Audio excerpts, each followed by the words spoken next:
ঝড় কালকে সব লন্ডভন্ড করে দিচ্ছে। দেখো গোলাপ গাছটার কি অবস্থা। এটাকে এখন আমরা দুজন মিলে চেষ্টা করছি উঠায় বান্ধা, দেখি কত দূর কি করতে পারি।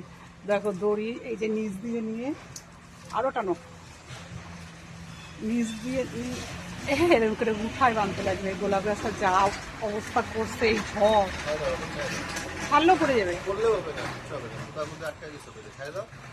ছাড়বো? দেখো ঠিক আছে, দেখছো কি অবস্থা, গাছ ভর্তি গোলাপ হয়, সেই গোলাপ গাছটারই অবস্থা। কেচি কোথায়? কই? আরে ওই তো পেছনে কেচি এই নাও।